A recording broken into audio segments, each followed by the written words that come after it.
The court is ready to hear argument in 19-440, Texas Southern University against Villarreal from Harris County and the First Court of Appeals District.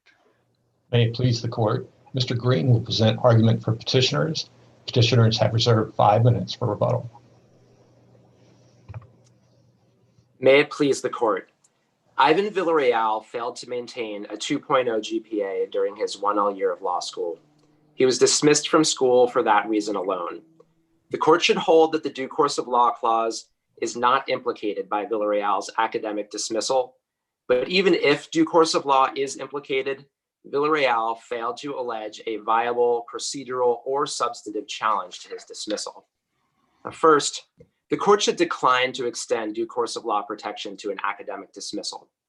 In University of Texas Medical School v. Tan, the court recognized that due course of law applies when a public school takes action to damage a student's reputation and his corresponding ability to pursue a career. And Tan held that these protected liberty interests are implicated by a disciplinary dismissal from graduate school because the stigma from a misconduct charge likely would preclude the student from being able to pursue his chosen career. Mr. Excuse me, Mr. Green, but when you are terminated from law school based upon your grades, isn't the effect the same? No, Your Honor. I mean, in this case, Mr. Villarreal actually could have reattended Thurgood Marshall School of Law after waiting 2 years, and he was free to pursue other options. He could have pursued law school elsewhere. He could have even pursued bar admission without getting a law degree, but he certainly was able to start again at Thurgood Marshall School of Law after waiting 2 years. You're arguing that would not have affected his reputation? Well, even if it might have affected his reputation, it had to be reputation coupled with the ability to pursue his career. And he was still able to pursue law school after waiting just 2 years, even at the very school that he was dismissed from. What does the record show, if anything, Mr. Green, about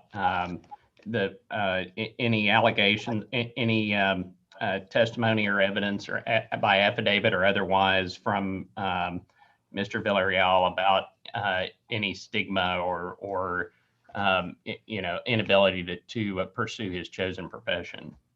He didn't allege anything, any sort of reputational harm arising out of what happened in this case. And indeed, it's his petition that acknowledges that he could restart at Thurgood Marshall after waiting just 2 years. And again, the Mr. underlying... Green, are we talking about purely academic judgment here, or is there an administrative component, some sort of government action that would make this not as black and white a case, as clear cut as you contend? Because it seems that the administrative response to the cheating allegations also drives the analysis, or how do we draw those lines? Well, Mr. Villarreal was not accused of cheating at all. He was only dismissed because he failed to maintain a 2.0 GPA, which was the minimum cutoff for first years to continue on. And so there's no accusation that he engaged in any misconduct. He was not disciplined in any fashion. In fact, again, he was allowed to recontinue after waiting just 2 years. But the fact that the questions at issue, though, gave an unfair advantage. I mean, even if he didn't personally engage in appropriating the information. Again, he alleges that the school found that no one had an unfair advantage. But if you could have a constitutional claim for every time you said that someone had an unfair advantage over you on a test, it's limitless to imagine what could be challenged through a constitutional claim here. I mean, literally anyone that said that the person next to him cheated and the school didn't pursue an investigation of it would have the same claim that Mr. Villarreal has. But we're talking about a liberty interest here, and that's based on the inability to pursue his chosen career, which is just not the case here. And again, the underlying bases for due course of law protection just don't make sense when we're talking about an academic dismissal. An academic dismissal, it's not a fact-finding proceeding that calls for the sorts of procedural safeguards that apply, like a hearing to help ensure against an erroneous finding. That makes sense if someone's been accused of cheating or other misconduct, where the person should have an opportunity to tell his or her side of the story. But in contrast here, an academic dismissal is just an evaluative decision that a student is not fit for a certain career at the time, And it's just not subject to the kind of judicial or administrative type of review because it's not based on a fact finding. And again, would it make a difference if Professor Maldonado was trying to help a few students and at the expense of others? I think in that regard, perhaps there could be some sort of like an equal protection challenge based on a rational basis or something along those lines. If there was some basis to say that people were treated differently, but that's not an issue here. Everybody was treated the same by the school. And again, you could imagine the limitless bounds to applying due course of law to every academic dismissal. It's demonstrated perfectly by this case, which really boils down to a challenge to one single test grade in one course. If that's the standard for having a liberty interest that's protected by the due course of law clause, it's just hard to imagine any line being drawn on any public school student challenging any test failure. Mr. Green, does it matter that it's at least alleged that the administration acted in bad faith, and do the bad faith allegations distinguish this from a run-of-the-mill challenge or dispute over a test grade? In the context of due process or due course of law, bad faith means something. It means a non-academic reason for challenging for the decision. And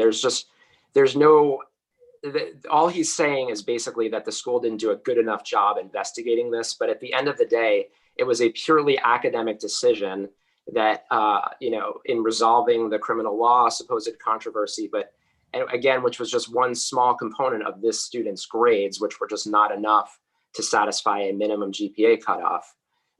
But even if the court did believe that due course of law applies in this context, that there is a protected liberty interest, the defendants easily satisfied the procedural requirements, which under federal law and the lower Texas courts that have considered this, it just amounts to notice.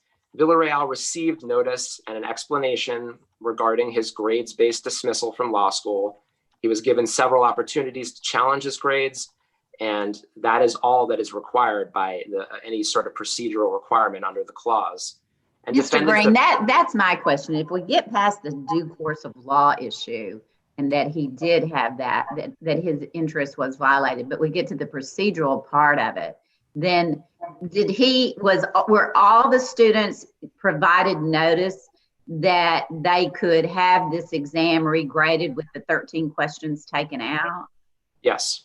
And so and he voluntarily refused that? Is that what the record? I don't know that his grade, I think, would have been the same, either keeping the questions in or keeping them out. He had a C+, which was the best grade that he earned in any course in law school during that first year, and he opted to keep it. Again, and if there are substantive components to due course of law, if there is a protected liberty interest here, he was dismissed for his grade point average, and that is a purely academic decision. He hasn't alleged discrimination or malice or any sort of improper non-academic reason for his personal dismissal from school. Mr. Green, is it possible that in a case like this, the allegations could be inextricably intertwined, sort of that concept of academic or disciplinary, and that there are real fact issues here to sort out at this stage? I think in a different case, it's possible. You could imagine if someone was failing out of school for grades and also sustained some sort of misconduct charge, but that's just not the case here. Mr. Villarreal hasn't been accused of any misconduct, and there's no allegation that he had any sort of bad conduct that he has a right or an opportunity to clear here. This is just about his grades. Now, the class-wide investigation into the criminal law exam that is the basis for his lawsuit, it didn't affect his grade. His procedural claim boils down to an argument that he had a personal right to participate in the school's handling of the exam. And that's just an unprecedented and unworkable standard. It would empower every Texas public school student with a right to participate in managing a school-wide issue concerning a matter that had virtually no effect on this particular student. I mean, that is really what he's asking for. And his substantive claim, his substantive challenge, attempts to use the courts just for quality control over the defendant's management of an academic issue, namely in this case, the handling of the criminal law exam. That's precisely the type of second guessing of an academic judgment that's been precluded under federal precedent. And again, we urge the court to just hold cleanly that there is no due course of law right to challenge an academic dismissal. Mr. Green, what about Mr. Villarreal also alleged a property interest, and do we have to confront that issue as well because of the since this is on a plea to the jurisdiction and we that is pleaded as a property interest, and if so, does he have a property interest here, and would that be conditioned on the 2.0 the policy of maintaining a 2.0 average? What's your approach to that? I mean, the property interests are legal entitlements that are protected under law. He certainly did not have a legal entitlement to his graduate school education. The Texas law doesn't recognize that as a property interest. I suppose it's possible. But he did pay tuition, right? And so he presumably had a right to attend, or would you say no? I think he had a right to attend, but to stay, he needed to at least maintain, to comply with the rules. He hasn't fulfilled his end of that bargain, so to speak. So he couldn't have had any expectation to continue it at law school. Okay, so I understand that argument that the property interest is basically conditioned on you following the rules to stay there. Correct. But then are you entitled to procedural due process to determine whether you followed the rules? He hasn't alleged that he's being, he's not challenging the 2.0 grade point average requirement. So, I think if he were, there'd be a different lawsuit if he was saying, look, I think the rules were improper, or I satisfied the rules. He's really just challenging the administration's review of this single criminal law examination. And so if there aren't any further questions, the court should reverse the Court of Appeals and render judgment dismissing Villarreal's due course of law claims. Mr. Green, now I have a question, and that is, if my understanding it is he is challenging whether or not the school gave him an opportunity to correct the situation from his perspective, not whether he did, but whether the school did. Is that not correct? I think he's challenging the quality of their review of the criminal law exam. I don't think he had an opportunity to participate in the school-wide fix, which was to take either the better score, including the 13 challenged questions, or excluding them. So I don't think he's saying he didn't have a chance to participate in that. He just didn't use it. I think he's saying that the school should have done a better investigation or should have resolved this in some different way. But again, those are just academic decisions that are not reviewable in court. Any other questions? Thank you, Mr. Green. We'll hear from the respondent. May it please the court, Mr. Navar will present argument for respondents. Good morning, Your Honors, and thank you for your attention to this case. So, as some of your questions just indicated, this case absolutely confounds the typical dichotomy between academic and disciplinary dismissals. It's not fully academic or properly considered academic because the nature of the inquiry that Villarreal seeks here or challenges involves a factual investigation and remediation of a cheating scandal, which under Than is a prototypical disciplinary type inquiry. On the other hand, at least in terms of the constitutional interest involved, it's not, you can't easily fit it into the disciplinary dismissal box because Villarreal himself was not involved, and so he's not accused of misconduct. And so it doesn't fit neatly into either one of those boxes. So it's a novel case, which I think is why you're hearing it here. So Mr. Navar, given that, shouldn't we go back, take a step back and look at the principles that have led courts to decide that there is a liberty interest, and that seems to be based around stigma. If the court is, if a public institution is imposing a stigma on you in some way and preventing you from pursuing your chosen profession, then there seems to be a liberty interest that deserves protection according to some of the U.S. Supreme Court decisions, at least. if we're looking to those as analogies. And so that being the case, what pleadings or evidence is there in this record about any stigma that Mr. Villarreal might have suffered? Well, Your Honor, other than the fact that he was bounced out of school for supposedly not meeting the GPA requirement, which just in the legal community is a stigma. If everybody knows TSU has this minimum GPA requirement, and it makes it inarguably much more difficult for him to continue, either by sitting out for 2 years and trying to go back, meanwhile losing his entire investment from the first year that he already paid for and didn't get credit for, or by trying to go apply to another law school and starting over as a 1L there as well. Is it enough though what do the cases say about, is it enough to say everybody knows that, or is there a need for evidence on that? Well, so I think in some cases when courts look at these kind of interests, they do sort of address it on occasion, or sometimes from just sort of taking judicial notice of those kinds of issues that are really inarguable. But I think Your Honor's question gets really to the issue of the fact that because in every other case that's alleged to be an academic dismissal, they look nothing like this. It's literally students challenging the subjective evaluations of their professors, either of their overall performance in a medical school like Ewing and Horowitz, or subjective grading of a law school exam or something like that.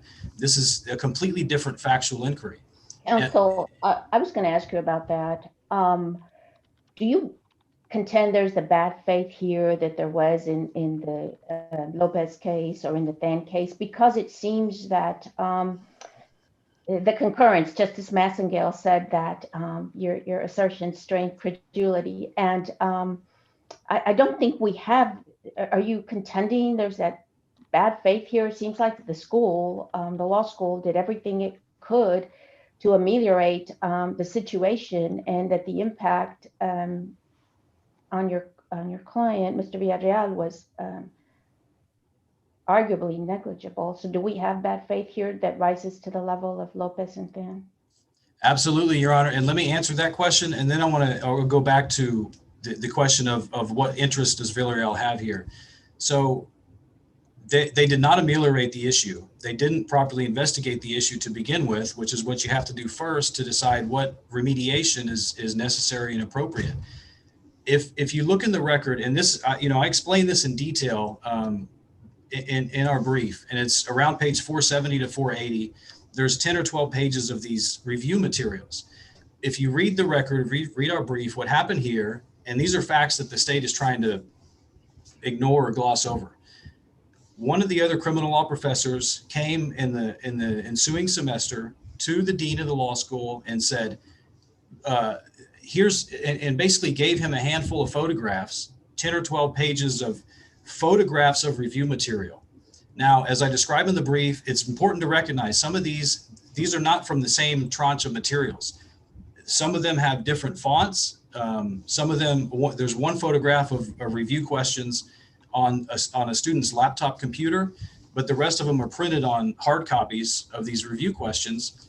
And so if you're the administrator of the law school and another professor says, hey, a student brought me these photographs, it looks like these are answers that were on the comp exam.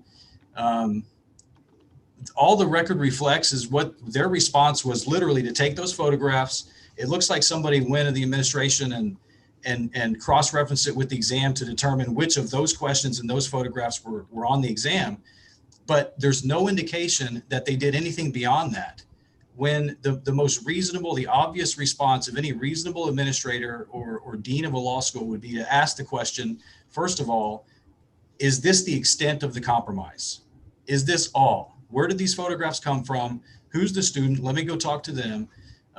There's nothing in the record, and Dean Atsubamo evaded all, answering those direct questions in our discovery requests and the interrogatories. We asked for all the documents connected with the investigation, and there was no documents turned over. And he admitted affirmatively that he did not ask any student.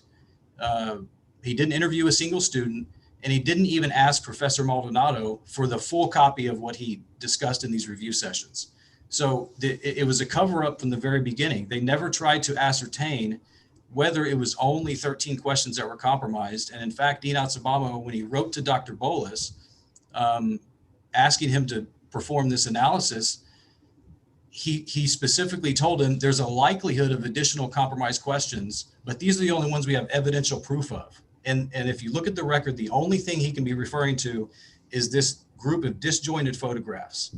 And he tells Dr. Bolus to ignore the fact that there may be additional compromised questions and treat the rest of the 47 questions as the control group. But he himself... If we assume that all of that is true, Mr. Villarreal received a grade above the minimum grade point requirement. And so leaving aside the criminal law exam, how did it contribute to his academic dismissal? Because he actually earned a grade above 2.0 in that course. So how did it cause him to be dismissed as opposed to the other courses that he took during the first year?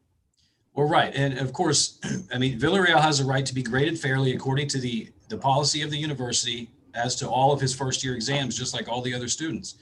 If, some students, I perform better in constitutional law in certain classes because I had an aptitude or an interest in that, more than other courses. You can probably all relate to that. Maybe Villarreal had an aptitude or an interest in criminal law, and he could have done better than the C+ that he got. And so he has it doesn't matter what his other grades were. That's a deflection from the university. You can't remedy the bad faith, failure of the school here by saying, well, you should have done better in your property course or something else. The issue is that's just an evasion of the issue. And in Justice Massengale's concurrence, where he says it strains credulity, he's referring to that exact issue. But that just is. So if that's the case, by what standard should judges and courts review disputed tests? Because what you seem to be saying is that any test matters and that they all should be subject to review by courts. But we know that's not the case. So where would you draw the line so that we don't have courts reviewing test papers all the time from public institutions? Well, right, Your Honor. First, and to finish the previous point, so to say that it strains credulity that this exam had an effect on his overall GPA is just refuted by basic mathematics. Of course it affected the overall GPA. So the question is, what was there something that went wrong here that deserves remediation that Villarreal has a right to look into? And so excuse me, if for it to affect the overall situation, I guess that would mean that it would have that his possible grade on that exam could have raised his entire GPA enough that he would not have been expelled from the institution. And so is that the evidence that exists here? Well, first of all, TSU in their brief, they acknowledge that, I believe in their appellate brief here, they acknowledge that, or no, I think Justice Massengale in his concurrence, he acknowledges it. And to my knowledge, the TSU has not disputed the fact that if Villarreal's grade went up by one level on that criminal law exam, he would have met the 2.0 GPA requirement. I thought I heard Mr. Green say that if they had regraded his criminal law exam, it wouldn't have mattered. I didn't. Oh, he was he was talking about, and this gets into why this proposed purported class-wide remedy is not a remedy at all, because what they offered the students was, after saying, well, there's nothing to see here, there's no problem. Then they said, well, actually, we're going to offer everybody, we're going to regrade the exams without those 13 questions included, and you can accept the grade if your grade is raised. Well, number one on that issue, the record reflects that Mr. Villarreal's grade was not raised by that. So in other words, you take those questions out, he did not get a better grade. That means he did comparatively better on those 13 questions, or at least the same than everybody else, without having pre-exam access to the questions, which means that baked into the initial grade point average is the effect of this cheating. So for people who did not have pre-exam access to these questions, to say, well, we'll regrade your test without those questions included, you're not doing any service to them. That's a disservice. You're taking away the benefit that they legitimately got by doing comparatively better on those questions. And that's what. So that's one. Are you asking that the test be re-administered? What's the relief that is going to solve this problem for Mr. Villarreal? No, Your Honor. Well, first of all, I think we've got to understand the extent of the compromise, or try to. And if it's impossible to do that at this point, and we don't know if it's impossible, first of all, we don't know how the school actually went back and recalculated these grades. That's not in the record. And of course, we haven't had the chance to take depositions yet, so we don't know that. They're just saying they recalculated them and offered some compromise, but we don't know what it means. So if this case, you're challenging the recalculation of the grades and the use of a curve and that sort of a thing. Well, we would.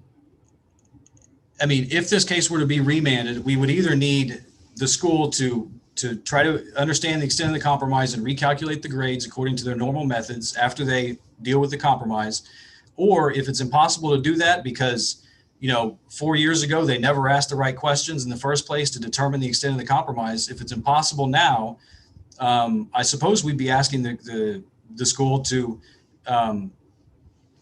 make some sort of remediation that gives him the next grade level up. But that's my question, because it might seem that even if you're right about all of this, an obvious remedy would be to throw out this test entirely because it's fatally polluted by the cheating. But if that is the case, if that were the remedy, then he doesn't have a 2.0. So that can't be the remedy. Well, so no, you're right. You're not asking that the test be re-administered. It seems that you're just asking that the grades be recalculated, which sure seems like an academic matter. I mean, if what you're really challenging is the way they calculated his grade based on his answers to the test, it seems that perhaps that's right in the heart of what would be considered an academic matter and therefore an academic dismissal. Well, I think we have to separate the application of the calculation method for the grade. We have to separate from the factual investigation and determination of what was the extent of the compromise.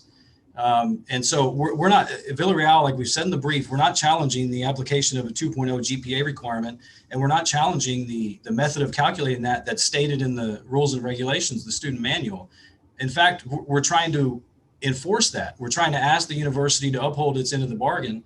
But to do that, you have to first understand the extent of the compromise. And I think your Honor's question gets to an issue that we would have to address on remand, but we need more facts to deal with that. If the school, for example, can determine how many exact questions were compromised, or as we've been asking from the beginning, if they can just go to Maldonado and ask him who was in these sessions, or otherwise determine that by interviewing students or something, then you can perhaps isolate the exams of those students. That's what we started out asking for. And it turned out the school never asked the right questions to get there. But at the end of the day, if Villarreal was injured by this, and this was a bad faith, action by the school, there's got to be some remedy. But I think, that requires further factual elaboration. It seems it was noted that he can return to the school. In terms of the injury, he can return after he's been out of the school for the requisite period of time. I don't understand your constitutional claim in light of that fact. Well, he's still injured. There's the interruption of his of his schooling for several years now. Here we are. This exam was administered in December 2014. The students from that class have already graduated and taken the bar exam and are licensed attorneys now. That's a substantial, effect on his career. Why did he just go back when he could have? Well, for one, he paid thousands of dollars in tuition, and he would have to start over as a 1L. I mean, they've offered him the opportunity to come back, but it's after 2 years and starting completely over. So I want to. I see I've got a little less than 4 minutes left. I want to sort of summarize not just, the liberty interest and also the property interest that I think are issue here. And then Before you do that, let me just ask, it just seems to me that what they offered you is really the only way to make your client whole at this point, because regardless of what happened, to be fair, he has to be graded against all the other students in his class at that time. And how else is there? There's no, maybe he will have to do it again, but what other answer is there? Well, I mean, for example, if we're on remand and it turns out that there's no other way to, isolate the effect of the cheating and recalculate the grade in some way, perhaps, and I'm just thinking off the top of my head here, but perhaps a remedy would be allow him to retake the criminal law exam with the next crop of 1Ls or something like that when he goes back. I don't know, but there ought to be, again, it requires further elaboration to decide what's possible at this point. Now, just real quick did you seek discovery on those issues in the trial court? Well, we did, Your Honor. We asked for them to identify the students who had access in these review sessions and otherwise. And there's additional evidence. I mean, my client himself told the dean that there were rumors in the school that these materials got outside of Section 2. It wasn't limited to Section 2, which is another reason why this remedy, this comparison of Section 2 versus other sections in Dr. Bolus's analysis is not a reasonable method of trying to determine if there was an effect on the grades. But I thought I heard you say in response to Justice Blacklock that throwing out the questions was not a fair remedy because Mr. Villarreal may have done well on those questions on his own without being exposed to the improper materials, having access to the improper materials. So if you found out that additional questions were compromised, wouldn't that make the problem even worse? It doesn't seem like that's a remedy for you either, throwing out additional questions. It seems like you would have the same complaint. So what good would that additional discovery do you? Well, one thing we did ask for is for them to identify the students who had pre-exam access to these review materials. And if you could isolate those students and take them out of the grade calculation, then perhaps his grade could be recalculated without redoing the test. But there could be other remedies as well, as we just discussed with Justice Lehrman. I think that could handle it depending on the facts. But so I want to draw the court's attention because the state has really tried to gloss over or ignore it. But Foley versus Benedict, I think Villarreal has a liberty interest or has a constitutional interest for three different reasons. One, Foley versus Benedict, 1932, Commission on Appeals opinion adopted in full by this court, involved a student dismissed from the UT Medical School for failure to maintain a minimum GPA requirement. And Foley states affirmatively over and over that rules and their application at an institution of higher learning can be reviewed for reasonableness and to ensure they're not arbitrary. I would draw your attention to, there's a lot of quotes in the case where this is borne out, but page 200 to 201 in particular, where they say it's not just that the school authorities have the right to define the offenses for which a punishment of exclusion from school may be imposed and to determine whether the offense has been committed. The limitation on this authority being that it must in both respects be reasonably exercised. So it's not talking about just the rule itself. It's talking about how the school applies the rule and determines whether somebody, met the requirement or not. Any other questions? Thank you, Mr. Najvar. Thank you, Your Honors. Mr. Green, I believe you have 5 minutes. May it please the court. First, just a few points. This is a quintessential academic dismissal case. It is about a failure to maintain a minimum GPA requirement over the course of a full year of law school, not just about one class. Second point, a damage or stigma is not enough to maintain a challenge to a liberty interest. You have to allege that it's the stigma is preventing you from pursuing your chosen career, which there's no dispute that is just not an issue in this case. Mr. Villarreal had the ability to start law school again. Third point, this case is really just about a challenge to a supposedly insufficient investigation into one test. That is a quintessential just second guessing of a school's academic decision about how to resolve a class-wide issue. He's not alleged any actual bad faith towards him, which means some sort of malice or discrimination or improper basis for dismissing him from law school. Again, this is 100% about his failure to maintain a cumulative GPA. As far as Foley, the case that was just being discussed, that's not a constitutional case. It was a rule challenge to a UT rule, and it just doesn't have to do with a liberty interest to pursue a career, which is being challenged here. Finally, and perhaps most importantly, is just the limitless bounds to Mr. Villarreal's theory in this case. He's asking the courts to review one grade on a test under the Texas Constitution, which affected an entire class. And there's just no possible way to remediate that, as you could see from the questioning from today. It's so far from what the due process or the due course of law clause protects in terms of liberty, where it's not about single test scores. It's about the ability to pursue his career, which he maintained through this entire proceeding. So if there aren't any further questions, I just ask that the Court of Appeals decision is reversed and we render judgment dismissing the due course of law claims. Any other questions? Yeah, counsel, do you think there might be a breach of contract action potentially in cases like this, where they're assuming that there are bad faith actions and that the school is sort of violating its own policies in the way that it grades people or dismisses them for academic reasons? Do you think, given the fact that he's paid and had this expectation, do you think there might be a breach of contract? A case like this could. There would be immunity issues, I think, with when you have a state actor, but it's possible if you could show that you fulfilled your side of the bargain and the school then didn't fulfill its side, that there could be a breach of contract claims in certain contexts, I could imagine. But you'd be arguing immunity, right? Off the top of my head, I mean, I imagine there would be immunity issues, yes. Even if the only relief sought was prospective and injunctive?